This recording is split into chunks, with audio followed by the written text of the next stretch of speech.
I give a shout out to at Old Trapper King on Instagram, OldTrafforkking. Some time ago, Andrew, he DM'd us at Family Matters Rewatch Pod.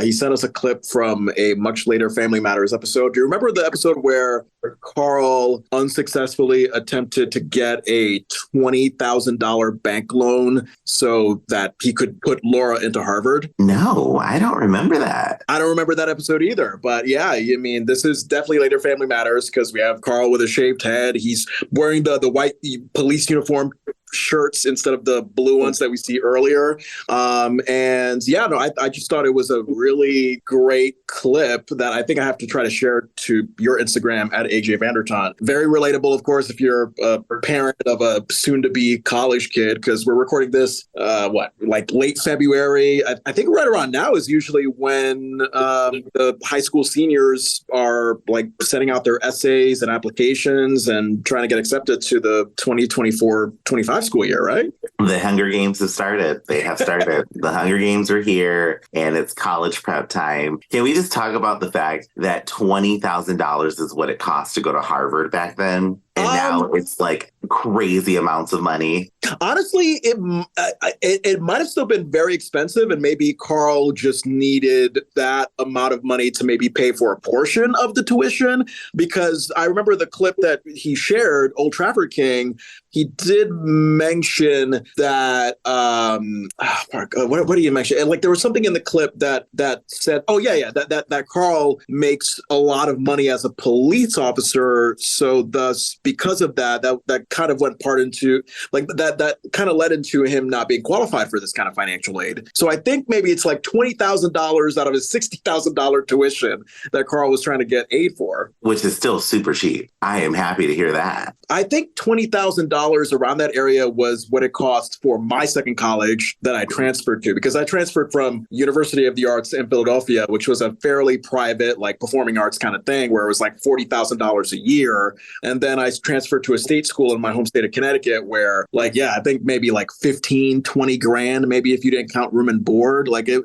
And I think I have like, 12 grand in loans left to pay off, which is not that bad. So I can only imagine what the Harvard graduates are going through right now when they're paying off their debt. I can't even imagine. I already paid off one set of student loans. This time going back to school, I'm literally paying for it out of pocket. I'm like, no more loans. Did you go to a private, a public university? Where did you go? So I went to a public university when I first started out, and it was great. It was a fun time. And then I switched to community college because I was like, well, I'm just here partying and having fun. I'm not taking this seriously, so it doesn't really matter. And then I paid off my loans, but I had like $15K in loans. And the day I finished that last payment, when I tell you I just cried because I was so happy, the worst decision of my life to get student loans. I hated it. Yeah, it's a process. It's a process. And you're either going to be, a Harvard-like person where it's going to take you like 30 years to pay off your loan, or maybe you're in a situation like you and I where you went to school costs a lot less, and maybe it might take like 2 to 3 or 4 or 5 years. Thank you again, Old Trafford King on Instagram. I mean, it's relatable to any parent who has to, eventually deal with a kid going to college and racking up that debt. And, even if you don't have a kid going to college, just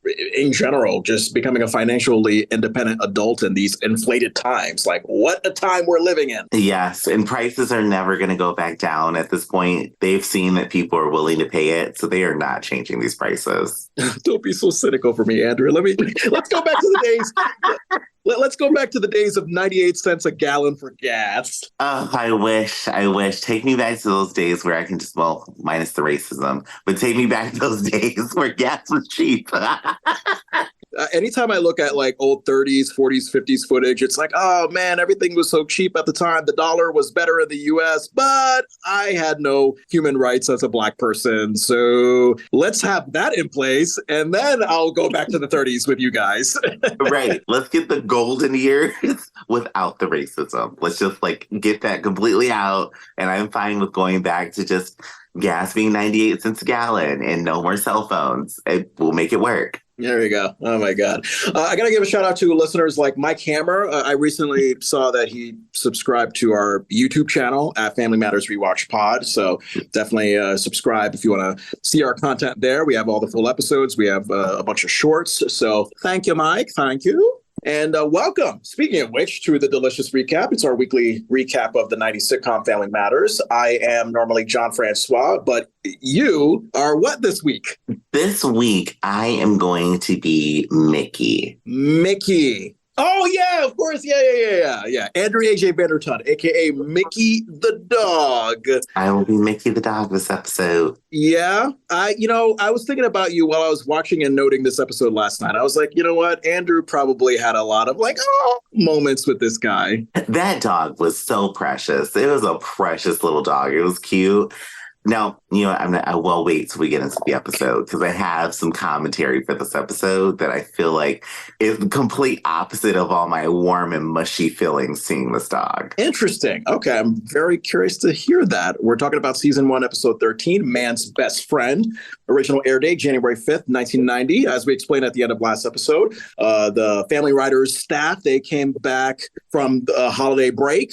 And they're ready to go for the new year. They're ready to go for a new decade. Here we are. We always call this a 90s sitcom, and now it's officially true. The episode was written by Robert Blair, the lovely Rich Correll, back for a second episode in a row. Our only guest star, of course, eventual big star of the show, Jaleel White, plays, as you know, Steve Urkel. Hallucinopsis, the children bring home a stray dog that has a habit of chewing on things, and that leads Carl to change his mind about pets. Now, I should know, Andrew, a little bit before we recorded, at Judy Winslow Matters on Instagram sent me a message and just happened to say that this was Jamie Foxworth's favorite episode. I can see why. With how she acted in this episode, why this might be her favorite episode, because it seemed like she was having a good time. There were some funny Judy moments. I will say that. There's one that particularly sticks out to my mind that we'll get to later on.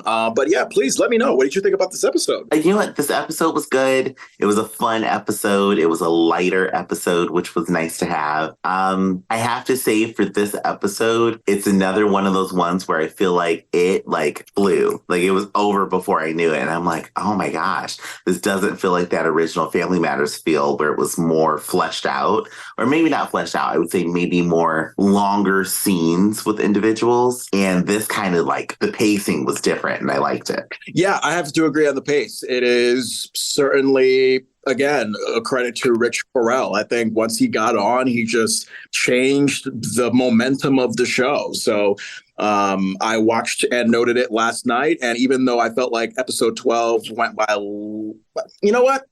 Hard to say. No, episode 12 and 13, I think both, while I was watching and noting it, collectively, I can say, wow, that didn't feel as laborious as I thought, to really dive into this episode and take notes. I noticed again, no Mama Winslow. What's going on? What is Rosetta having a personal life issue? Is her health bad? Why is she not appearing in 2 episodes in a row? I know. I noticed. I was like, she's not in this episode. I don't know what Mama Winslow's got going on. Maybe she was just like, I'm going to party with the girls in France or something, because she is not in this episode. She's not even mentioned in this episode. Yeah, very odd, because, especially with these big family moments that happen in this episode, it's like, well, Mama Winslow's part of the family. She lives in the house last I checked. So, and again, I think we had mentioned that Steve and Estelle, they have a sort of playful, close-ish relationship. So get Mama Winslow in there. Come on. Mm-hmm. Yep. We want to know where she is. Where is she at? And as for Urkel's presence, of course, this is the second official episode where we know, all right, Steve is a part of the family. And it's interesting. Did you find that there was a contrast between his splashy debut and a more muted presence in this episode? He just sort of sparingly appeared here and there? Yes, it was weird. I felt like we were just watching random cold openings every time he was on screen, because it's this doesn't make sense. It does not make sense. I don't know anybody who meets somebody one day and then that person can walk in their house the next day without even knocking on the door. So it was very weird. Oh, yeah. Steve Urkel coming in, just unsolicited, and the Winslows yet don't get the point. Lock your door. Lock it. You live in Chicago. Lock your door. Right, of all places. And let me talk about Carl. So he had a very small smidge of unlikability, but I will have to say, for the majority of this episode, he was a fucking superhero to me. The way he treated Mickey, it was like, this is an example of the person that you want to give a dog to. Yes. until we learn a little bit more. Yes. But Carl in this episode for me, interesting wardrobe choices. I do want to talk a little bit about that. Very interesting wardrobe choices. But Carl for me in this episode was likable and at the same time intolerable when we first meet Mickey. Yeah. So I agree on that part. Like when I say unlikability, like the smidge part, like that part. But as he gets more used to Mickey, that's what I'm talking. That's where I'm saying like, okay, I'm liking Carl here. Carl, I'm on Carl's side. Now, as for the rest of the family, I'm going to just give you a warning, Andrew, before we get into a deep dive. Like as the owner of 4 dogs with a wife who is a vet tech, I'm probably going to get too much into my feelings about how much I detest how the rest of this family end up treating this dog. Because it's basically the reverse of Carl. Like with Carl, it's like, oh, wow, Carl, damn the way you're treating Mickey. And then Carl becomes like, oh, wow, I love the way you're treating Mickey. But then the rest of the family, it's like, oh my God, the rest of the family loves Mickey. But then later on, the way that poor guy is treated by the family, it's I'm going to have a lot of hatred. so be warned. Okay, I'm excited to hear. They're the prime example of people I think you should not give dogs to. I will just say that. They remind me of the pandemic dog owners. I get that. I can agree with that. Mm-hmm. So let's get into it. Cold open. We open in the living room. Eddie is kneeling down on the center table in front of the center couch, putting together, what is it, like some Pirates of the Caribbean-ish ship? It was a pretty big thing that he was trying to assemble. He is building the Amistad. He is building the Amistad. That is what is on that table. I was like, this looks like a very Amistad-ish ship that he is putting together. No idea what you're talking about. So is that like some kind of Greek ship from like some Moby Dick-like book? So the Amistad was a slave ship. It was a slave ship. And it's a great movie. If you've never seen Amistad, check it out. It is one of those movies I will call delicious, but it is a heavy watch. It is hard because it's about slavery. But the Amistad is what that ship looks like that he's building. And if you Google the Amistad, look at it, you'll look at that ship that Eddie's working on, and it's like, ooh, this is eerily similar. So 2 things. 1, is it 12 years of slave intense? And 2, damn me for not knowing about my ancestors in this way. I have not watched 12 Years a Slave, and I refuse to watch it because I don't like to watch Black people in slavery. I don't want to see us enslaved anymore, and I don't want to keep seeing sad narratives about Black people. So I've never seen 12 Years a Slave, but I have heard it is hard to watch. And Amistad is like the early version of that. Because, you know, like special effects and stuff weren't as good when that movie was made. It was made, I want to say, like late 70s, early 80s. Mm-hmm. But it is one of those gritty slave narratives. And if you watch it, I just say just be prepared for a heavy moment and maybe have like a Disney TV show ready to watch after you watch that. Okay. Amistad. I have it on my watch list. I got your cue for that. Okay. So he's putting together this Amistad ship, we're not going to call it, Eddie Winslow, and he's got the glue in various pieces. He's got long papers of instructions behind him laying on the couch as if putting together this ship is as difficult as Carl putting together the shower for Mama Winslow. Like, I was like, wow, like those, did you see how thick those instructions were? I couldn't imagine that it would be that difficult. It seemed like it would be something more finger sized in terms of instruction manuals. You would think, but then this threw me for a loop in the beginning. I'm like, Eddie's building a ship. Like, how many hobbies does this man have? This is true. What was the other hobbies that he had in past episodes? I don't remember. He's got basketball. He's got his music, his dates with girls. Yep. Like, Eddie's a busy social butterfly. So to see him working on a ship, I'm like, oh, okay, this is different. You know why? Because he's dumb and he realized that, God, it sucks to be dumb. Let me occupy my time with a lot of hobbies, a lot of things that will increase the intelligence in my brain. I can see that. He's working mentally to get it working. I'm happy it wasn't a ship in a bottle. I feel like that would have been worse. Oh, yeah. And Eddie's dark green faded sweater with the various random dark blue rectangles on it. Did you pick up on that? It was an interesting sweater. He's got a couple of interesting outfit choices in this episode, too. Yeah. Please tell me more, because I think you and I might match up on one choice that he had later on. And I think that, like, there was a point in his sweater where I thought I saw fish trying to swim downwards. Yes. That's what it looked like to me. I paused my screen so many times. I'm like, what is going on in this sweater? And it looks like fish swimming under the waves, which makes me think like the little blocks and stuff on his shirt are supposed to be like the motion of the ocean. But Maybe. I was so confused on it. It's a confusing sweater. It really is. So we enter Steve Urkel, of course, from the front door with his very boring poop up, pelvis stick out, early walking posture. This is going to be a thing kind of throughout this episode, is that Steve hasn't quite found his walk yet. I think I'd like to describe his walk as it's like a depressed Eeyore turtle kind of walk. It's not where it needs to be. Right now we have Steve in puberty. He hasn't become Urkel yet because he's going through puberty. So he's still Steve. He's still trying to figure some things out, because even the delivery of one of his most iconic lines, I was like, oh, okay. I see what they're going for here. I didn't like laugh like, oh my God, that's Steve Urkel. Yeah, and Rich Correll, I remember he said that when he first said, did I do that for the first time, that the audience had a big reaction. But I was sitting there thinking during the interview, like, I don't know. I mean, it was okay. I don't know if it was like, oh my God, that's the funniest line ever.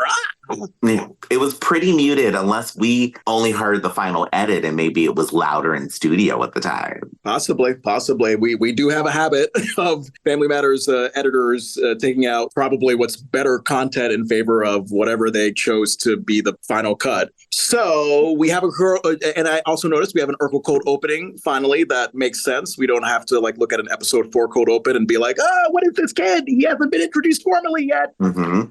I mean, it's still a weird cold opening. It's still very weird to me, because I'm just like, we just met him last episode. Why is he walking in your house without knocking on the door? Like, this is still so weird to me. This is true. This is a good point. Urkel greets Eddie, and Eddie asks, why doesn't he ever knock? Steve says if he did, nobody would ever let him in. Oh, God. The adorable trespasser that he is. The adorable trespasser who's going through a little bit of trauma. People won't let him in the house, but he has not addressed that yet. Yeah. I want to give you a restraining order, but gosh darn it, I also want to give you a hug. You're so lovable. You can't be violent. Yet. You can't be violent yet. Steve then asks where Laura is, and Eddie tells him she's upstairs, which is a bad idea, Eddie, but okay, I guess we're going to go with that. Eddie just spilled the tea. He is not a good brother when it comes to Laura and Steve. You know, he's so absorbed in Amistad ship knowledge that protecting his sister seems to be a second priority right now. It does. Like, he's like, I'm focusing on the ship. She's upstairs. Leave me alone. Steve boasts to Eddie that he's going to ask Laura out for Saturday night. And then I automatically thought, because Steve is like, what, fucking 12 or 13 during this time, probably going to have to ask his parents, Herb and Diane, out for a ride to wherever they're going to be going, because you're a preteen, like you're fairly limited on what you could do when you go out. Like, what are they going to do? I guess be dropped off by the adults at the roller skating rink? Probably. Maybe the roller skating rink or the little kids club that they were at. What was it? Larry's? Was it Larry's? Leroy's. Maybe they're going to Leroy's for some like French fries and cheese or something. There you go. And you know what? It's a fast food restaurant, but the fact that they put Bobby Brown at like a 100 level volume, you could arguably say it's a little kids club as well. Yeah. It's like a kids hangout spot. Like, this is the kids club. Adults are welcome, but you're going to be surrounded by preteens here. Mm-hmm. Eddie tells Steve to not waste his time because Laura is never going to go out with him. And I immediately thought, just give it about 9 years, Eddie. You might be wrong. It's after Laura eliminates Judy. Boom. Don't remind me. Laura comes downstairs. She has a sort of 40s Bobby Soxer look with like the dark blue sweater and the black skirt with, I think, sneakers. She's got like a noticeably different and more dressed up hairdo. I literally looked at Laura's fashion in this moment and I'm like, wow, you look like somebody that had a big crush on Frank Sinatra back in like 1942 at the Paramount Theater in New York. Like, it was a very, you know what I'm talking about when I say the Bobby Soxer look? Yes, I know exactly what you're talking about. She gives that 100%, and that's me tapping into what I believe is her church girl style. She's like, I'm a church girl. You need to know that I'm modest, but I'll still come out and be fashionable. Yeah, and she did actually have that same kind of fashion in the quilt episode when she was trying to, find Mama Winslow's quilt. So Mm-hmm. Laura is going through some experimentation. And once Steve notices Laura and says hi, Laura quickly turns around to run for it upstairs. Steve playfully cries out to Laura, "I saw you." Laura feels the need to come back down, as if the other option is Steve physically abusing her. Like, I just found that really interesting. I was like, you could probably go back upstairs and Steve would be okay. Yeah, you can just go back upstairs, Laura, and just hang out in your room, because that's weird. That is weird. I would have been like, get him out of this house. Steve, in a delightfully nerdy, elegant way, tells Laura he was wondering if he could share the pleasure of her company Saturday night. And darn, if he wasn't the guy that couldn't understand that no is no, like, I would say that's a very gentlemanly way to ask a lady out on a Saturday night. Yeah, it was a very nice invitation, but Steve just doesn't understand boundaries just yet. And I think once he gets his boundaries knowledge, maybe he'll understand that a no is a no. Have we watched the same show? Does he ever have a understanding of boundaries? At some point, he gets it once Myra gets in the picture. Myra sets him straight. Okay. You know what? I maybe my memory is fogged. I will have to look deeper into the Myra episodes. Okay, that's very interesting.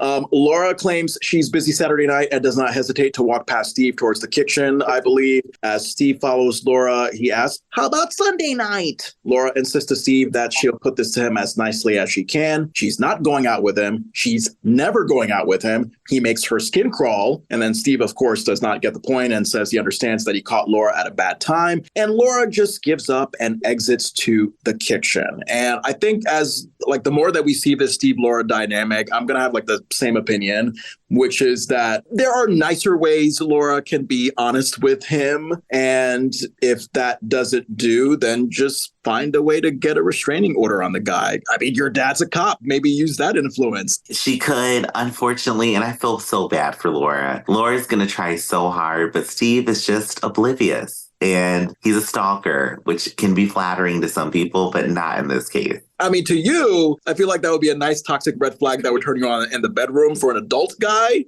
But outside of that, in the normal world, you'd probably be like, "Ooh, yeah, let me call the popo." Yeah, I'm like, get away from me. Like, why were you in my bushes and why were you watching me watch true crime? Like, that is weird. Like, it's weird.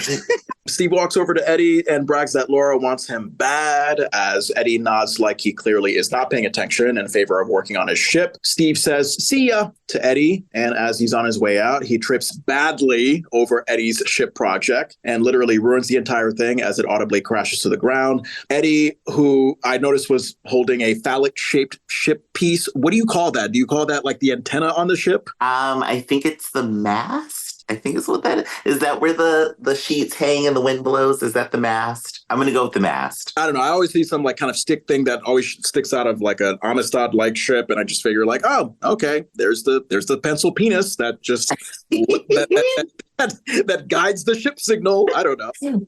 It's something. I think it holds the sails, I think.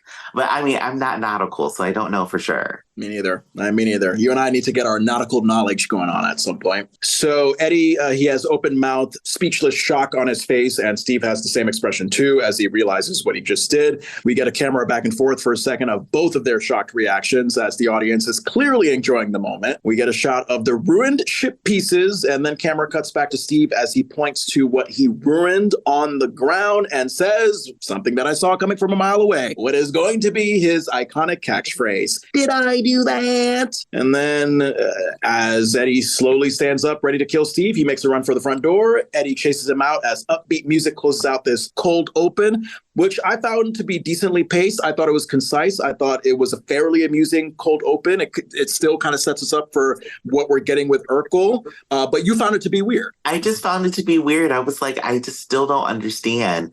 We have never gotten a other than "Hi, I'm Steve Urkel" introduction to Steve. So what happened after the dance that made Steve feel so comfortable to keep coming back to the Winslows house? What happened? Did he hang out there and eat cheese until 10 p.m. and then they found oh, he's actually pretty tolerable? What happened? Yeah, it's an interesting question because had Laura gone to the dance with Steve in the last episode, then you could kind of understand okay, maybe got to know Laura more, went home with Laura after the dance and just became more reluctantly acquainted with the family on their side. They obviously don't like it. But, Laura went with Mark Newhouse and is trying at all costs to avoid Steve. Carl doesn't like Steve. The rest of the family doesn't really think much of him. So the fact that this episode, he just comes in like he has this familial bond with the Winslows. He's a psychopath. I think that's the conclusion that we can put here. The Winslows, I think, honestly, I think it's intentional. It's intentional. The writers are just like, you know what? Yeah, it may seem confusing to you how this character is just in the Winslow world, but he's obviously coming in without consent. And we as the audience just have to accept it. Like, this is the neighbor that the Winslows just have to put up with. Yeah, the Herb and Diane are not good parents from what I'm picking up. And I appreciate Steve being here. I kind of think about it now that you say it. I think like maybe Steve is just one of those neighborhood kids where his parents are like, get out. We do not want you in here. And he found a family to latch on to. And he's like, oh, I've got my connection now. And so he's just taking advantage of it. Yeah, I totally agree with that. So we go into scene 1, exterior day shot of Winslow House. We cut to the kitchen as we see Laura and Judy excitedly enter from the back porch door as they greet their mom and Aunt Rachel with their colorful Mr. Rogers sweaters. Did you notice that? They were very colorful, and somebody had rhombuses. Somebody had a rhombus. I think it was Judy. Maybe somebody had rhombuses on their sweaters because they were different colors. And I think maybe it was Judy. It could have been. Speaking of which, okay, so Eddie follows behind Laura and Judy in this moment. And I also think that Judy got the first line in this scene where it's like, oh, hi, blah, blah, blah. Like, I think she got her moment. She did. Judy got her moment. She came into that scene talking. She got her moment. Yeah. I thought that what I saw on Judy's sweater was either like bears or elephants. I got some kind of animal. I didn't see any trace of rhombus. I got to look at it again. Maybe it was something different. But when I was looking, I was like, are those rhombuses? Like, I couldn't make out what it was clearly, but I know on a sweater, there were these weird shapes with colors inside of the shapes. And I'm like, what am I looking at right now? Well, as the child of Harriet, the rhombus ancestry has to be passed on. So I think it would be appropriate for Miss Judy Winslow to be a rhombus enthusiast as well. Laura exclaims to Harriet and Rachel that they have a surprise for them and they're going to love it. Eddie happily agrees and says it's something they cannot live without. Harriet says she hopes it's a maid. Again, Harriet giving me that relatable, tired adult energy. Oh my God, I've worked a 12-hour shift. I do not feel like doing the dishes. Where's a maid who I can pay like $100 to do it for me? I don't blame her. And that dry pot roast that she was basting tells me that she wants a maid. That pot roast was so dry. It looked gross. I didn't pick up on that. I just thought because I think that this is first of all, I thought it was a turkey that Harriet was eventually setting on the kitchen table. But how could you tell it was a dry pot roast? And so I had to go back and pause it and literally look at what was in this dish that she's spooning something over. And it is a pot roast, and it is the driest looking pot roast I've ever seen. There's carrots and potatoes in the pan with it as well. And nothing looks moist. It all looks so dry. And then when she basted it, I'm like, what did she just baste that with? It's dry again. Yeah. Unfortunately, the prop department didn't pay attention to the authenticity that is Black homemade cooking. Because obviously, we Black people, we're all about the seasoning, the sauces, the spice. Like, we're not white people who's like, oh yeah, give me like a dry potato and then I'll be good for the day. Like, we're not that people. So I think the prop department was just lazy and just wanted to get some food for Harriet to bring out to the table. And they just chose, I guess, a fake sort of Barbie pot roast thing from a toy store and just went with that. That's literally what it looks like. Because like I watched the scene a couple of times just so I make sure I was like not losing it watching this pot roast, because it captivated me when I first saw her pick up the spoon and baste it, but there was no liquid on the spoon. So I'm like, okay, what is going on here? What is Harriet doing right now? And so then I'm like determining, I'm like, okay, the kids are getting home from school, the table's set with all the places. So she's preparing dinner, but this dinner looks cold and dry and does not look good. And then there's a pot of carrots that are on the counter. And these carrots look like little brown hot dogs, but they're carrots. And it's the weirdest freaking setup. Give us our sandwiches back. Give us our bland sandwiches. I would rather have that than this dry pot roast. Yeah, thankfully, the kids present good news that contrast this very awful dinner that we're about to eat here. And Harriet also, I noticed like she was wearing like a very blue or a very green striped polo shirt dress thing. Was it a polo shirt? Was it a polo dress? What was it? It was like a polo sweater dress combination. The dress looked like it was made of velour. So that was almost my first question. They were like, is it comfortable? But this was like Harriet's version of a velour tracksuit. Like it was cute, but I was like, okay, this is different. All right. Rachel says that in response to Harriet hoping that, the children have brought a maid, Rachel says that she hopes the children have brought her a man. I don't know how many times I have to repeat it. Rachel, you had Ellen in episode 4. Right, Rachel, you had a man, but you lost him. So now you're out here looking for men in the streets and it's not going to work out. Yeah, you had fucking almost toxic police officer abuser Buddy Goodrich from a few episodes ago. You had so many opportunities. You did, and you just let it go, girl. Yeah. And Eddie tells Rachel and Harriet to close their eyes, and they agree. Eddie opens the back porch door. Laura goes out to get the surprise, which is a conventionally adorable furry dog on a leash. The studio audience, of course, they audibly aww at this dog. And this is where I wish I had my wife, Tony, here, because I've told you that she's a veterinary tech. And literally a big defining part of our relationship these past 4 years is anytime someone else's dog passes by, I ask Tony, hey, what's the breed? Give me the breed. And she can almost always tell me what the breed is. Do you know what the breed of this dog is? Because I felt like maybe German Shepherd vibes. I didn't get German Shepherd. I've had German Shepherds. That's the only type of dog we've had ever growing up was a German Shepherd. So I'm very familiar with how they look, and I didn't get German Shepherd from this dog. I have no idea what breed of dog that is, and it's a very interesting looking dog. Yeah, a dog that needs to be groomed because that dog is furry as fuck. Yeah, that dog was shaggy, and I was like, what is this breed? I have no idea. Yeah, the Shaggy Dog. I think that's like a Tim Allen movie, isn't it? Yeah, it is. Oh my go. gosh, I haven't seen that in forever. Yes, it is. It's a good movie too. Shameless random plug to the Shaggy Dog. Go see it wherever you can find your bootleg service. All right. Eddie instructs Harriet and Rachel to open their eyes, and when they do, we get a shot of the dog's face as Harriet exclaims, "It's a dog!" And I was like, no shit, Sherlock. It's not a lizard. But, as Harriet is looking stunned in a maybe not so very good way, Rachel, she's like in sync with my mind when she sarcastically says to Harriet, good, you got that right on the first try. I loved both of their reactions at this moment because Rachel, she kind of is giving that vibe of, yeah, Harriet's a dog. Can we keep it? And Harriet's kind of like, it's a dog. Get it out. Exactly. Yeah, we get to that moment. So Judy to her mom, she's kneeled down with the dog. Isn't it cute, Mom? Harriet buys into it as she lovingly says he's adorable and a sweet little dog, but cuts to the chase and instructs her children to get him out of here. And my mom, in the days when she did not have the family dog that she currently has with my siblings. Maybe this was because she came from Haiti and they were used to like having all the animals outside their house. But if we had brought a dog unsolicitingly to the house, she just would have been like, what the hell is this animal? You brought it to my house to pee on my carpet. Get it the fuck out right now. Like she would do that. I can see that. That's the Black mom thing. My mom would do the same thing. She would have been like, get that thing out of here right now. My dad brought home random dogs and she would be like, why is this dog here? What did you bring this dog home for? Get it out. So it sounds like we had the same parental dynamic because my dad was the one who loved pets. He was like, oh my God, a ferret, a rodent, a dog. And actually, I think my dad currently lives in Haiti where he's also from.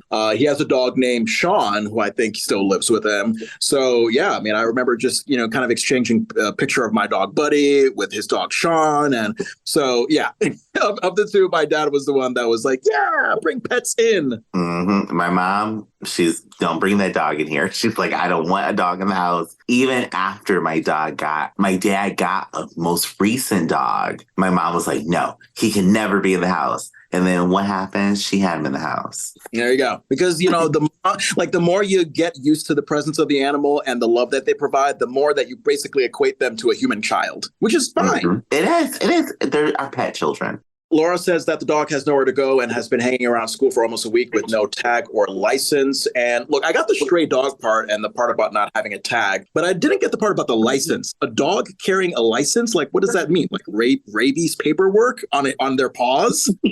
I had to Google it. Now, I've seen that there are licensing tags for certain dogs where, if you have to register your dog, like at least here in New York State, you have to register your dog and have a license for your dog. Then you can get a metal tag with the license information on it for your dog's collar. So I was thinking maybe that's what she's indicating. Okay. All right. I believe that. And Eddie says they tried to find the owner. They called pet finders. They put up flyers, but nobody claimed him.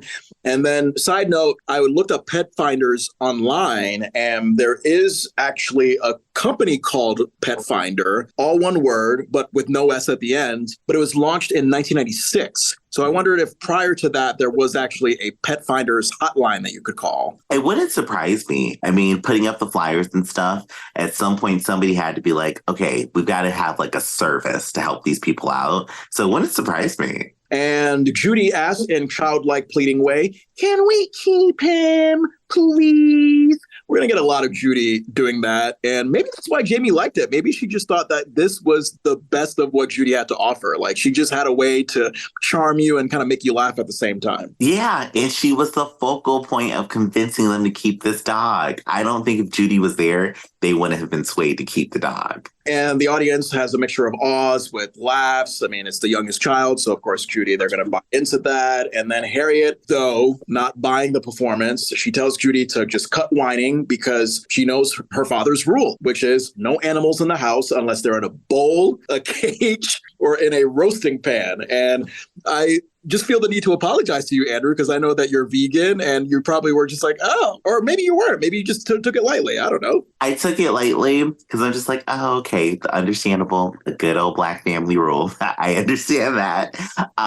But I don't agree with you. No cat animal should ever be put in a pot. Ever. And then we have Harriet bringing what I think is at the time, I thought it was a cooked turkey, but you confirmed that it was a dry ass pot roast. So we'll call it a dry ass pot roast that Harriet is bringing to the kitchen table. Laura asks if the dog could be a special case that they keep. Rachel is totally for this dog. She tries to encourage Harriet too. Harriet tells Rachel she's not helping. Rachel says to think of the fun that little Richie could be having with that cute little puppy. And then Rachel proceeds to baby talk to the dog as she would her own child. You see the doggy, nice doggy. And yes, it looks like a full-grown dog, but from what I've learned being a dog owner over the course of a few years, it's always kind of an interesting thing to see like a big-ass dog that's puppy age, that's like 5 or 6 or 7 months or 1 year old or whatever. Like case in point, one of my dogs, Dexter, he is a blind bull mastiff. I think he must have been like less than 20 or 10 pounds when we got him back in May of 2023. And right now, in February 2024, as we're recording this, the guy is almost 100 pounds. Oh my gosh, he has grown. Yeah, he's become bigger than the other dogs that have just sort of stayed the same throughout the course of the last few months. But hey, I mean, Dexter, he's still got his balls. He's a puppy. My wife is, just waiting patiently for the time where she could take him to work and snip those balls off. But I think they're adorable. I mean, for what it sounds like, 100-pound bull mastiff, and you said he's blind? Yeah. With balls, I would feel like, oh my gosh, this dog, I don't know what to do. Like, we got to get these balls out here so he doesn't start marking everywhere. You know what? Yes, we do. I know it's good for his health. But man, when I look at those balls and the way they just like kind of squeeze out of his butt as he's like laying down. Oh my God. It's like cute little dice that I want to shake. You got to ask them. Maybe they can make him a prosthetic so you can just have him wear that. And then it'll still look like he has balls. All right, fine. Well, I may consider that. Harriet apologizes and again insists that Carl will not allow a dog in the house and they'll just have to take the dog to an animal shelter. Then Harriet amusingly instructs Rachel to specifically to take this dog to the animal shelter. Rachel is bummed, sarcastically asks, why does she get all the fun jobs? And then Rachel tells the dog, come on, boy. The dog does that defiant whine, puts his head down to the floor to let us know he doesn't want to go. Of course, the audience Are you buying this as well? I think you might be. If a dog were to do that in front of me, I'm giving this dog whatever. Like, I could have like a full meal and I'd be like, just take my plate. Just take it because that's too cute. I'm your servant, oh grand pup. I'm your servant. The dog knows all. Grandmaster pup. Rachel, very much a sucker for the dog's cuteness when she tells Harriet she can't take him to the pound because look at his little face. And, technically big face. But also, I looked up, I was trying to find out if a shelter and a pound were the same thing. They actually kind of are. I mean, Google refers to pounds as basically municipal animal shelters. I've always wondered what the difference was because I've always heard people say shelter and pound. I'm like, what is the difference? I don't know. So I thought that, like, when someone tells me an animal shelter, it just seems like a more heartwarming, like proper paperwork process home thing. Like, oh, hey, like, I don't know, someone gave up this dog to us and we're going to, groom him and, this and that. We're going to make him feel at home until he finds his forever home. Like, just that kind of thing. When someone says a pound, there's just something about the word pound where it's like, we found this dog on the corner and we're just going to throw him in a cage and throw him in this sort of backyard barn hut and let him eat nasty expired canned food until someone maybe claims him. That's what it kind of sounds like to me. Like, oh, you're going to the pound?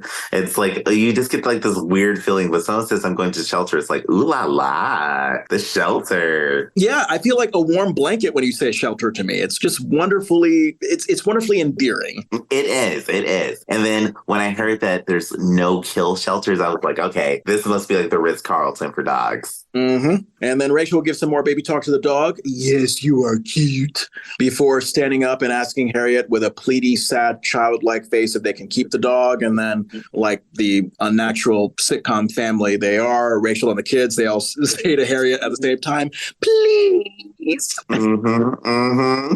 That's such a corny moment. Oh, God. But we love it. That's the Winslows. We got to love them. And then Harriet concedes and says she'll talk to Carl when he gets home. The rest of the family rejoices at the news as if Harriet made a final decision when she really didn't. And as Laura gleefully hugs her, Harriet exclaims, wait. Now it won't be easy because, Carl has a thing about pets. We then hear Carl exclaim from what I think is the living room, Harriet, I'm home.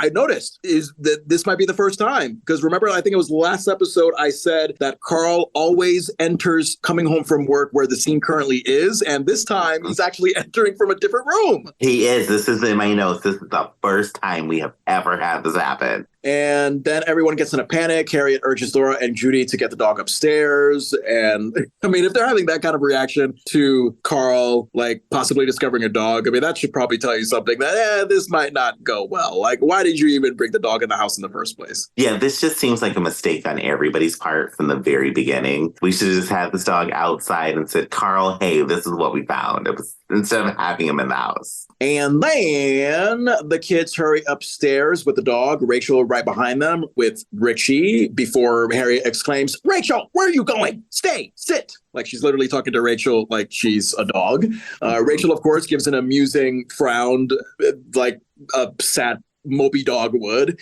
to Harriet's command as if she's a child who was also like told to eat her vegetables. I love this face acting from Tella Hopkins. She knows how to fact. I don't even call it face acting anymore. I call it facting. Ooh, facting. I like that. Yeah, I think I got that from Pod Meets World, the Boy Meets World podcast. And then I also was like, oh, Rachel, you're like a grown-ass woman scared of your goofball brother-in-law. Like it kind of gave me parallels to the body damage episode where Rachel was just like, oh, Harriet, I'm going to cause trouble with Carl's parade police car, but you take the responsibility. I don't want to be a part of it. I don't want to face Carl's wrath. Rachel's the younger sister. She knows what she's doing. She's like, oh, my older sister's going to take care of this, so I'm just going to stand in the background. So Harriet tells Rachel she's not breaking the news to Carl alone. And speaking of which, we see Carl entering from the swinging door with a frowny face, body posture, and that also matches the frowny face. And he exclaims he's had the worst day of his entire life. And I was like, wow, not only Carl is entering from somewhere other than where the scene currently is, but I think this might be the first time where I see him coming home from work in a bad mood. It's his first time having a bad day, which is surprising. Authentic Chicago police officer post-workday mood. Finally, the Family Matters writers are realistic. Yes, he had a bad day, and now we get to see what Carl's like in a bad mood after work. And then also, for once, Carl gets to did you also notice he got the chance to explain day away when because I think we had like this funny pattern the last few episodes where it's like, oh my God, I had the best day ever. You wouldn't believe my day. But then we get so much sidetracking of family activity before Carl finally talks about what happened, maybe at the end of the episode. Mm-hmm. We finally get a moment where it's like, oh, we get to hear his day without a pause. I know, groundbreaking.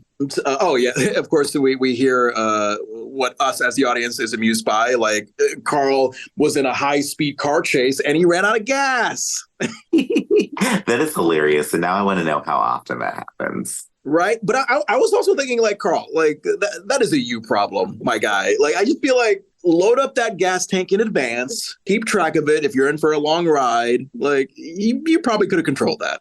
Yeah, Carl could have. You know how much gas is in your car, always, especially as a police officer, you know. I mean, even not as a police officer, I have my dashboard in my Toyota Corolla. Like it's always set to where I see the mileage and I see it counting down. So I know exactly, okay, this is how many miles it takes for me to get to work or to get to this place.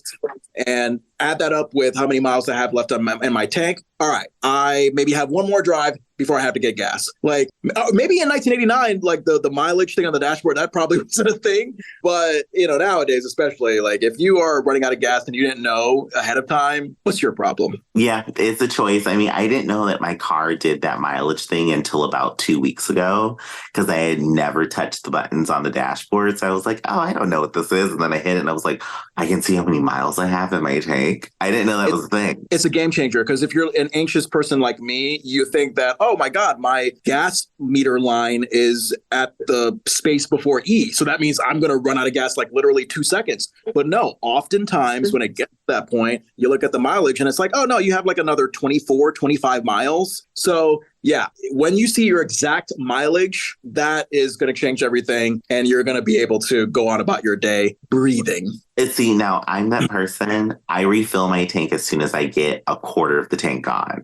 I'm like, no, I need to go to a gas station now because I was just always that person. I'm like, I'll just be driving and not think about it. And then boom, run out of gas. I get it. I used to be like that. And then we see Rachel understandably trying to hold back her laughter at Carl's little high-speed car chase predicament. Carl is like to Harry and Rachel, like, do you know how embarrassing this situation is? And to top it off, Carl comes home. He almost hits Edward's bicycle because he left it in the driveway again. Oh, dumb Eddie. Put your bike in the garage, the porch, the basement, not in the driveway. That's like disaster waiting to happen. Yes, somewhere else, Eddie. Figure it out. Your bike should not be in the driveway. Harriet apologizes to Carl in sympathy for his bad day, and Carl insists he's going to have a talk with Eddie about the bike. He asks if Eddie is in his room, and we see Rachel give a panicked look to what could happen. But Harriet cries out to Carl to stall. No. I don't know. I mean, yes. But you're too tired. I'll get him for you. Harriet then cries out to upstairs, Edward, come down here now. Eddie cries back to Harriet that he'll be right there. Then suddenly we also hear Eddie cry out loud, no, don't drink that out of the toilet. And then of course, we have some cackling in the audience from that line. I don't know if you picked up on that. I did. It was hilarious. But also, I was like to Eddie, like, dude, you probably could have exclaimed this line to the dog in a way where the family didn't have to hear it downstairs. You could lower your volume. You didn't have to be that loud. Eddie's a loud talker. He does not have volume control. I have noticed that Eddie speaks very loud in every line he delivers. Gee, I wonder if he's black. I don't know. Because I wonder if that's a thing in the Black community when we talk too loud all the time. For everything. There is no hiding anything in the house. And Carl understandably looks confused and asks what is going on up there. Harriet lies and says it's Judy and she has not been herself lately since her hair had been braided tight. And even though I've never had braids, I am visually just trying to put myself in the place of Judy. Like having tight ass braids, I feel like it could like mush with your brain and give you a headache. I've seen people and their heads red, headaches and everything, having migraines from eating braids. So I wouldn't doubt it, but I am a little mad at the writers here. Y'all could have gave Judy a line to say something that would have made that whole segment even funnier. What line would have you suggested? I have no suggestion on the line. We should have just got something from Judy, like a scream, a yell, something that would have made it hilarious. Oh my God, the grease and the tightness of my head. What's going on? A still confused Carl pauses for a second before moving on and saying he's going to go watch. And then Carl pauses to look at Harriet like she's a weirdo as he's actually processing the odd thing that she just said about the Judy braid tight thing. Carl then goes back to what he was going to say. He's going to watch the news and see if anybody has had a worse day than he did. And he'll just talk to Edward later. And I was like, Carl, it's the news. It's always going to be worse than what your day is.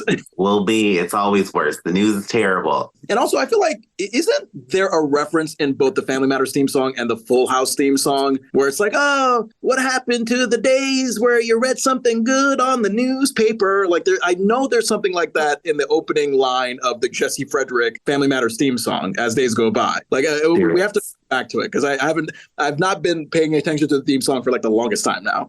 What did they say? It's a rare condition this day and age to read any good news on the newspaper page. That's what it is. Now, I don't know the Full House opening, but I do feel like that they have something very similar. So it's also Jesse Frederick performing that song. And he was like, what happened to the milkman, the paperboy, the TV? Like he sounded like a fucking Bob Dylan knockoff. It was odd, but I remember something about like the milkman. What happened to the days of the milkman? Jim Crow. I don't understand.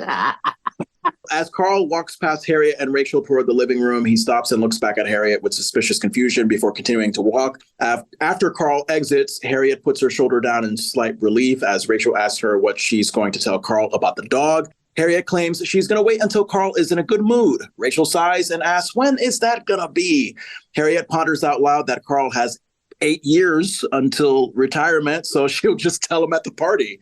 And then the music fades us out into the next scene. Oh my God. All right. I mean, yeah, because that retirement party is clearly around the corner. It's definitely not in the year 2040.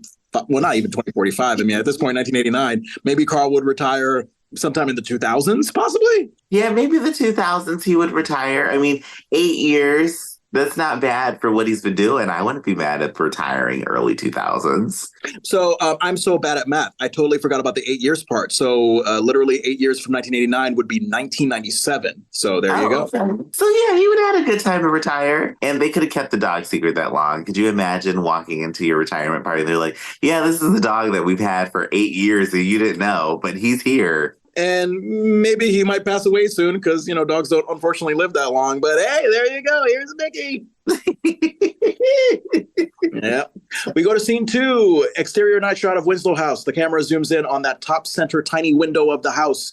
Cut to Eddie's room, and it looks almost exactly like it did from the Straight A's episode with the giant Michael Jordan Chicago Bulls poster. Eddie standing over Laura and Judy as they're seated on the bed with the dog. And then within a short period of time from the last scene to this one, I guess Eddie decided it was just time to change because I think he wore something different in the last scene. This time around, he has like this animated cartoonish design t-shirt tucked into black pants. Was this part of your like whole thing about like Eddie's questionable fashion choices? No, this was the cutest outfit Eddie's worn in any episode. I personally love this t-shirt. I love the jeans that go with it. It is weird to tuck in a t-shirt, but that's just our fashion these days. But it looks good on him. These days, I definitely remember it being a big thing back in the 90s. But like in the 2020s, people are still tucking in their t-shirts. I've never seen anybody tuck their t-shirt in the 2020s. I mean, even me growing up in the 90s and 2000s, I was just like, well, that is a choice. I was told to tuck in my collared button down with my suit and everything. But once I have a t-shirt, it's like, nope, that is all out in the open. See, I came from the era we had to tuck it in. We had creases in our pants. We had to iron creases into our pants. So once I finally got to let loose at a little club and wear a button down, not tucked in, I thought I was a rebel. All right. I bet you were. And knock on the door.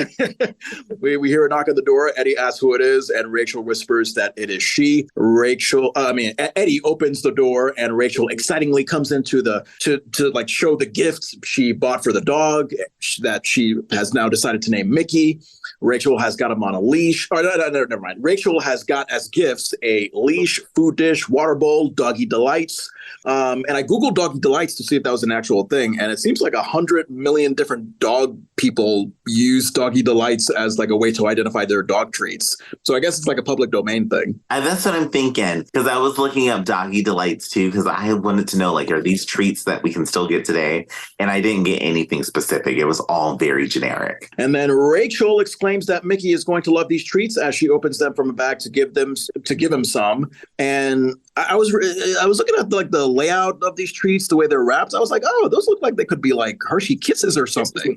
They kind of did look like little chocolate candies. And then Mickey is not accepting the treat Rachel is giving him. Rachel finds that to be strange because, as the label says, dogs eat them like candy. So we're not the only ones that think it looks like human candy.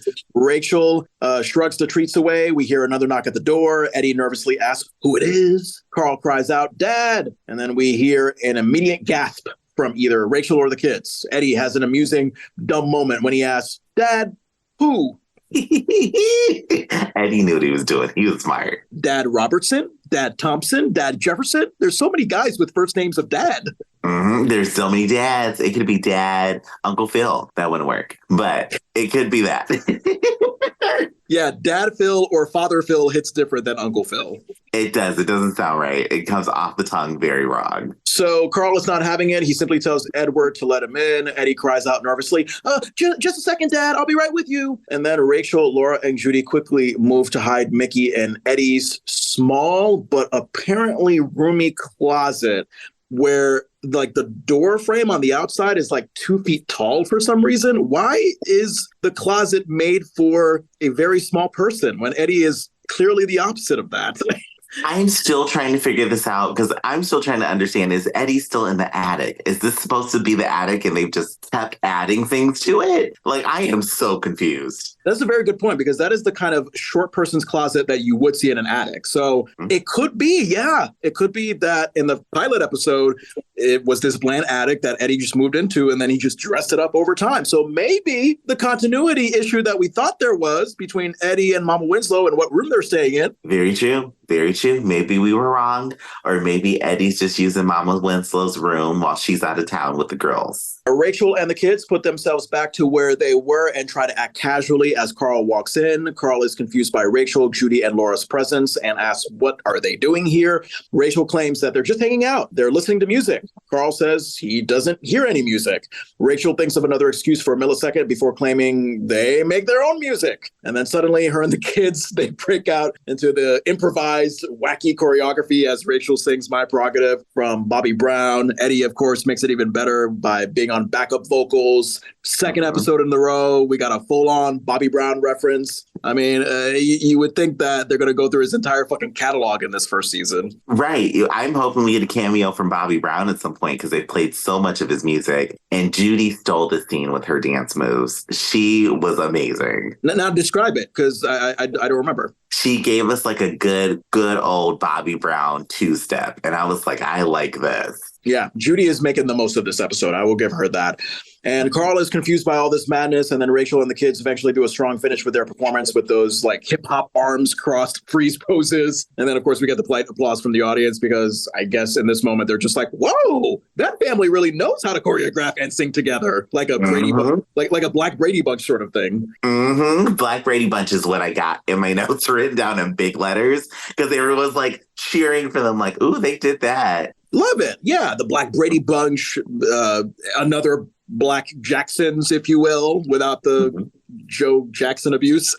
Yes, without the abuse, which I also now have my prerogative #1 on my save list for Spotify. So I'm going to be listening to that today. I don't blame you. Bobby Brown, even though, he eventually did not do so well later on. God, when he had those hits back in the day, they slapped. Every Little Step I Take, My Prerogative. That alone, his legacy is sealed. It is. It is. I mean, you were in the Ghostbusters movie. Your legacy is sealed with me forever. And then Carl asked concerningly if they all do this a lot. Rachel claims that they do, and they're thinking of going on Star Search with this insane, wacky Black Brady Bunch / Jackson's choreography. And wait, what a relevant pop culture reference. Remember the show Star Search? I know it originally was hosted by Tonight Show sidekick Ed McMahon for, I think, 12 years, like 83 to 95. And then actually the way I got introduced to Star Search, it wasn't until the remake with Arsenio Hall that lasted for like a year in the early 2000s. So I don't know if you remember either iteration of Star Search when you were growing up. I remember them. Now, I never watched Star Search, but I remember them because I was more of a cartoon kid, but I do remember them, both the original and with Arsenio Hall. Yeah. I mean, it was pretty much a precursor to America's Got Talent. You know what I mean? Like, singers, dancers. I think like everybody who had talent was on that show. So that was something. Carl just accepts that he won't know what's going on and moves on to apologize to Eddie about blowing up at dinner about the bike because he had a real bad day. Eddie tells his dad it's okay. And then Carl proclaims that he guesses he'll just turn in early for the night. Rachel, Laura, and Judy in sync wish their dad a good night in the most forced, charismatic way possible. And then Carl notices what I think are the doggy treats on top of Eddie's, I believe. What is that? Is that Eddie's very short dresser? So he has a short closet and a short dresser too? It's like his little mini dresser. He's a Polly Pocket. I think the Winslow family just went cheap on him. I think that this is the stuff from when he was like 5 years old, and they're just like, hey, the times are tough, Eddie. So have the same 5-year-old furniture when you're like fucking 16 and you're like 6 feet tall. Mm-hmm. They never moved it out of the attic. So they're just like, Eddie, it's up there. Just use it. That wraps up part 1 for Man's Best Friend. Join us for part 2.